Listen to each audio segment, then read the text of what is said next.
오늘 새벽에 주시는 말씀은 이제 우리가 다시 잠언 말씀으로 이어서 가기를 원하는데, 오늘 잠언 27장 15절에서 17절까지 말씀을 받도록 하겠습니다. 잠언 27장 15절에서 17절 한 절씩 교독하고요. 마지막 절은 같이 읽겠습니다. 15절입니다.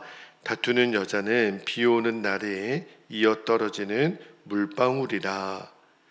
그를 제어하기가 바람을 제어하는 것 같고 오른손으로 기름을 움키는 것 같으니라. 17절 함께요. 철이 철을 날카롭게 하는 것 같이 사람이 그의 친구의 얼굴을 빛나게 하느니라. 아멘. 하나님의 말씀입니다. 자, 오늘 잠언 강해를 다시 이제 이어가는데, 오늘 본문에서 주시는 은혜를 나누겠는데, 설교 제목을 당신은 빗방울입니까? 비 오는 날에 이어 떨어지는 물방울이라 그래서 빗방울입니까? 연마하는 철입니까?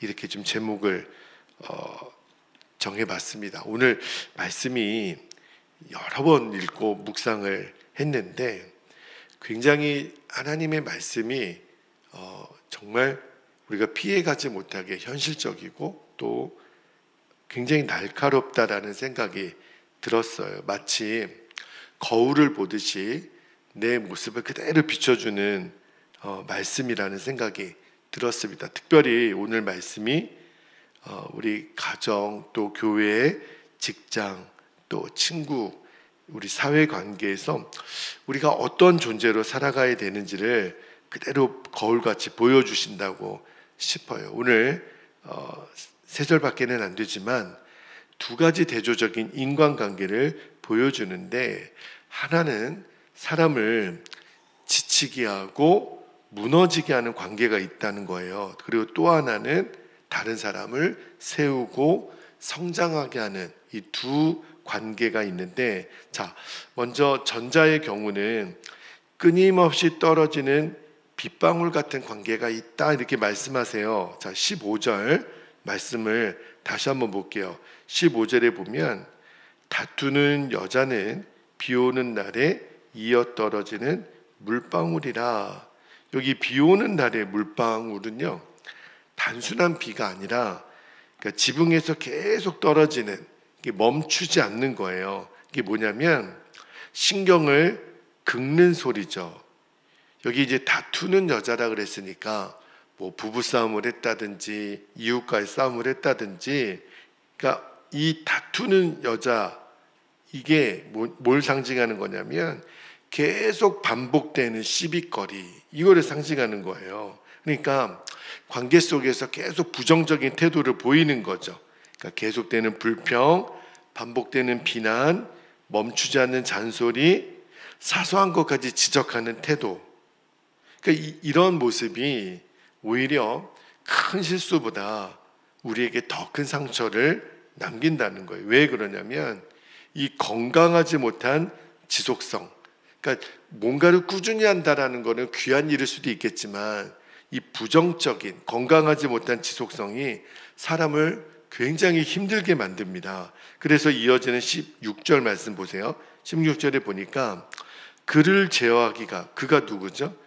비 오는 날에 떨어지는 물방울 같이 계속 부정적으로 건강하지 못한 지속성을 가진 그 사람을 제어하기가 얼마나 어렵냐면 바람을 제어하는 것 같고 오른손으로 기름을 움키는 것 같으니라.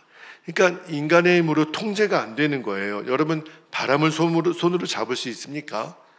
기름을 손에 잡고 붙잡을 수 있나요? 불가능해요. 그러니까 이게 뭘 말하는 거냐면 계속 갈등이 되고 이 부정적인 태도, 그런 사람은요, 관계를 정상적으로 가질 수가 없다라고 말씀하는 거예요. 그래서 저도 이 말씀을 묵상하면서 제 자신에게, 나는 누군가에게 이렇게 계속 떨어지는 물방울 같지는 않을까, 그죠? 그러니까 내 한마디 말로 또 반복되는 태도가 누군가를 지치게 하지는 않을까, 그런 좀 마음에 좀 저 자신을 돌아보는 시간이 됐는데, 이게 첫 번째 어떤 부정적인 의미에서의 오늘 말씀이 가르쳐주는 태도이고, 여기서 제가 이렇게 좀 주목해 보고 싶은 말씀의 진리가 있어요. 제가 그 PPT도 준비했는데 이런 겁니다. 사실 우리의 관계를요 무너뜨리는 것은 어떤 큰 사건이 아니라 패턴이에요. 이게 패턴이라는 거는 반복되는 뭔가를 말하는 건데, 여러분, 우리는 보통 인간관계가 깨어질 때 어떤 큰 사건, 그런 일이 있었으니까 내가 이렇게 좀 반응하지요. 그런데 성경은 그게 아니라는 거예요. 자, 여러분, 우리의 관계를 깨뜨리는 거는 큰 충돌이 아니라 실은 작은 반복입니다. 다시 한번요. 관계를 깨뜨리는 거는 큰 충돌, 어떤 시비가 붙어서 싸우는 게 아니라 실은 미세해 보이지만 뭔가 작은 반복이 있었던 거예요. 그러니까 매일의 말투, 습관적인 반응, 내 감정 처리 방식, 상대를 대하는 기본 태도, 이거는요 부부관계도 마찬가지고 가족들 사이에도 마찬가지고 또 우리 교우들과의 관계에서도 마찬가지고, 이런 것들이 쌓여서 관계의 방향을 결정한다는 거예요. 여러분, 빗방울 하나가 무슨 힘이 있겠어요? 그러나 그것이 계속 떨어지면요 바위도 뚫어요. 이게 대단한 힘이 있는 거예요. 그래서 이 말씀을 우리 자신에게 적용해 본다면, 여러분, 우리가 어떤 말을 반복하는데 그 반복하는 말이 어떤 태도를 내가 반복하고 있는가, 교회 안에서도 가정에서도 어떤 분위기를 내가 만들고 있는가, 이 굉장히 중요한 주제라고 싶어요. 자, 이게 이제 첫 번째 앞부분의 부정적인 태도라고 본다면, 이번에는 후자의 경우에요.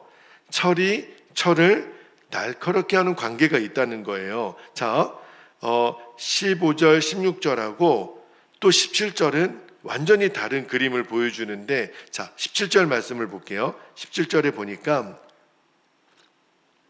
보세요. 철이 철을 날카롭게 하는 것 같이, 여러분 이 말씀 여러 번 많이 들어보셨죠? 근데 정확한 의미를 오늘 제가 말씀드릴게요.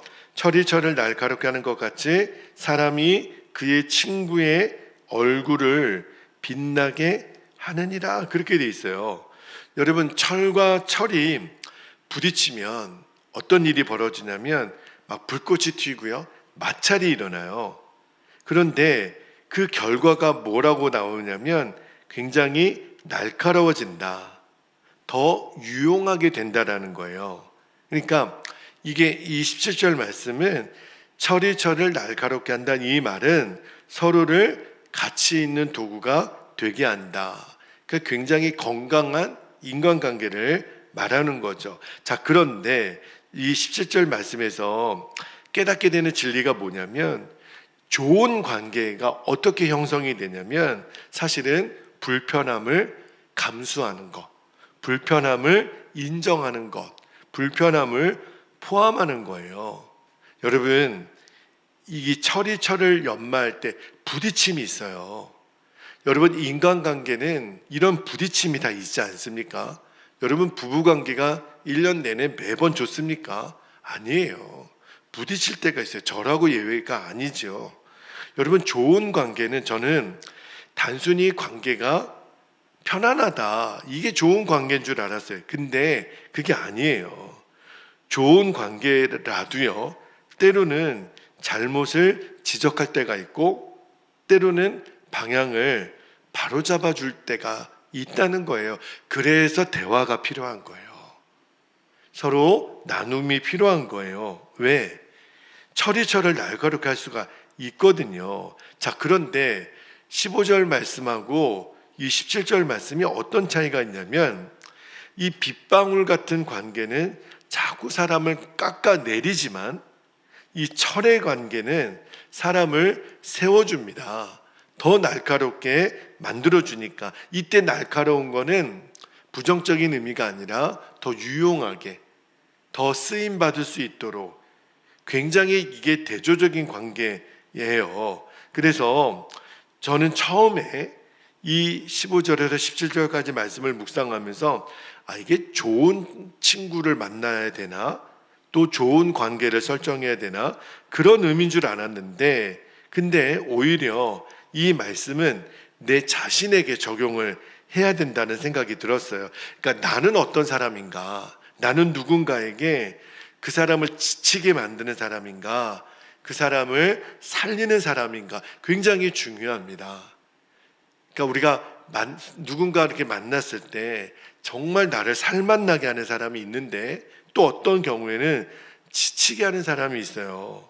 그러니까 에너지가 빠지게 하는 사람이 있어요. 근데 어떤 사람은 함께 있으면 성장하게 만들어주는 사람이 있습니다. 저는 최근에 저를 성장하게 만드는 그런 좋은 관계를 하나 만났어요. 매주 금요일마다 익산에 있는 여러 교회 목사님들이랑 같이 책을 읽고 말씀을 본문을 놓고 같이 고민하고 나누는 시간을 갖는데, 제가 처음에는 굉장히 그게 부담이 되더라고요. 나눔의 깊이도 쉽지 않고, 또 책을 어려운 책도 또 읽어야 되고, 또 내 자신의 생각을 오픈해야 되고, 처음에는 굉장히 부담이 됐는데, 제가 한 6개월, 7개월 이렇게 꾸준히 참석하다 보니까 이제는 그 모임이 기다려져요. 왜 그러냐면 철이 날카롭게 한다 그랬잖아요. 그 나눔 속에서 우리가 서로에게 또 좋은 권면들, 하나님이 주신 마음의 감동들을 이렇게 나누다 보니까 힘이 공급받아지는 게 느껴져요. 이게 뭐지? 여러분, 어떤 관계, 그 관계가 목사님들 관계라고 하더라도 어떤 모임에서는 힘이 빠져요. 그런데 또 어떤 모임에서는 힘을 공급받으니 너무 희한해요. 이 도대체 이유가 뭘까? 그리고 나는 누군가에게 어떤 모습으로 비춰지나? 그래서 제가 오늘 말씀에서 주목해 보고 싶은 표현이 뭐였냐면 이 17절 하반절이에요. 자, 17절 하반절에 뭐라고 써 있냐면 그의 친구의 얼굴을 어떻게 한다고요? 빛나게 하느니라. 이게 핵심이에요. 여러분, 이거는 누군가의 기분을 좋아지게 만들다, 이게 아니에요. 그러니까 이 빛나게 한다라는 것은 그 사람의 자신감을 회복시켜 주는 거예요. 여러분, 이게 굉장히 중요합니다. 남편은 아내에게, 아내는 남편에게 어떤 존재가 되어야 되냐면 당신을 통해서 내가 자존심이 회복이 되는 거예요. 살맛이 나는 거예요. 뭔가 고마워 여보, 당신 때문에 내가 힘이 나네, 이런 이야기가 서로에게 주고받을 수 있도록, 그죠? 그리고 존재 가치가 살아나는 거예요. 당신이 있어서 내가 행복하고 내가 있어서 당신이 행복하고, 이런 거구나. 철을 날카롭게 한다라는 것은 서로의 얼굴을 빛나게 만들어주는 거. 제가 뭘 깨달았냐면 좋은 관계는 사람의 얼굴을 바꿔내는 거. 그렇구나. 그러니까 우리가 서로의 얼굴을 빛나게 한다. 눈빛이 달라지고 표정이 달라지고 삶의 태도가 달라질 수 있구나. 여러분, 제 자신을 돌아봤어요. 나는 누군가의 얼굴을 빛나게 하고 있는가, 아니면 어둡게 하고 있는가? 우리가 누구를 모델로 삼아야 되냐면 예수님이에요.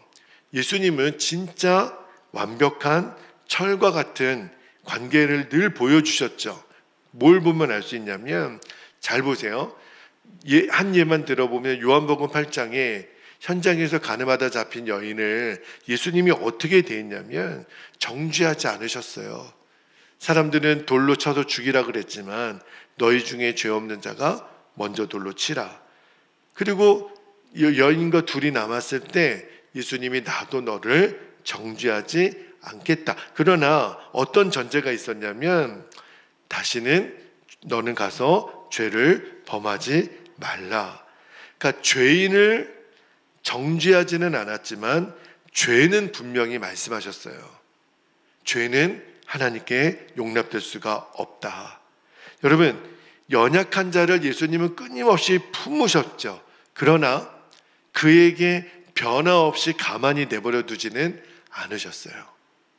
이게 예수님의 지혜예요. 누구든지 품죠.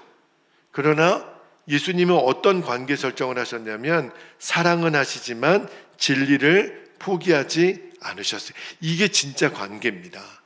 그냥 좋은 게 좋은 거라고 그냥 같이 두리둥실 넘어가는 게 아니더라고요. 아닌 거는 아닌 거라고 말해줄 수 있고, 이게 진짜 관계구나. 제가 어제 저희 교회를 방문하셨던 저희 누님 친구분들이 같이 익산을 방문하셔서 참 귀한 걸음을 해주셔서 어떻게 섬겨드려야 되나, 제가 우리 교우들에게 좀 양해를 구하고 이렇게 좀 몇 시간 섬기고 왔는데 보니까 중학교 동창들이시더라고요. 그런데 이분들 안에 있는 이 친밀함, 여러분 중학교 동창들이니까 거의 한 50년 가까이 이렇게 지내왔던 관계들이시더라고요, 보니까. 그런데 서로가 서로를 대하는 태도와 말들을 보니까 어떤 때는 아슬아슬하게 충고도 해주고 권면도 해주더라고요. 그러나 그 밑바탕에 뭐가 있냐면 서로가 서로의 얼굴을 이렇게 빛나게 해주는 그런 좋은 관계의 모델을 제가 어제 방문해 주신 분들을 통해서 봤어요. 근데 그분들 중에 예수님을 안 믿는 분들도 계시거든요. 그러니까 3명은 예수님을 믿지만 또 3명은 교회를 안 다니세요. 그런데도 이분들 안에 이러한 어떤 삶의 지혜가 있구나. 이제 말씀을 마무리를 할게요. 여러분, 오늘 두 관계가 있다는 거예요. 끊임없이 떨어지는 빗방울 같은 그러한 관계가 있고, 또 하나는 철이 날카롭게 하는 것처럼 사람을 세우는 사람이 있고, 관계가 삶을 결정하는 거구나. 내 태도가 누군가의 삶을 결정할 수 있구나. 그래서 하나님이 오늘 물으시는 것 같아요. 너는 어느 쪽의 존재로 살겠느냐? 사람을 지치게 하는 사람이 되겠느냐? 사람을 세우는 사람이 되겠는가? 이 둘 중에 하나를 우리가 선택을 해야 되는데 당연히 후자이지요. 저와 여러분이 사람을 세우고 용기를 주고 얼굴을 빛나게 하고 유용하게 해주고 너무너무 중요한 가르침을 제 자신에게도 주셨다고 믿어요. 여러분, 이거는 우리 모두에게 해당되는 말씀이라고 믿습니다. 그렇구나. 주님, 제가 정말 그렇게 사람을 세우는, 정말 철을 날카롭게 하는 그러한 존재로 쓰임받게 하여 주옵소서. 그렇게 우리가 기도할 수 있기를 축복합니다. 자, 이제 기도하겠습니다. 2가지 기도 제목을 붙잡고 기도할 텐데, 첫 번째는 나의 말과 태도를 변화시켜 달라고 기도했으면 좋겠어요. 그래서 누군가를 지치게 하는 존재가 아니라 세우는 존재가 되게 하여 주옵소서. 2번째는요, 하나님이 기뻐하시는 건강한 인간관계를 맺게 하시는 겁니다. 그리고 서로를 연마하는 거예요. 서로의 얼굴을 빛나게 만드는, 성장시키는 그러한 공동체, 우리 가정, 교회, 직장, 내가 속한 어떠한 공동체든지 성장시키는 그러한 공동체를 이루게 하옵소서. 우리가 이렇게 기도 제목을 붙잡고 이 시간 주님의 이름을 간절히 부르고 합심하여 기도하기를 원합니다. 주여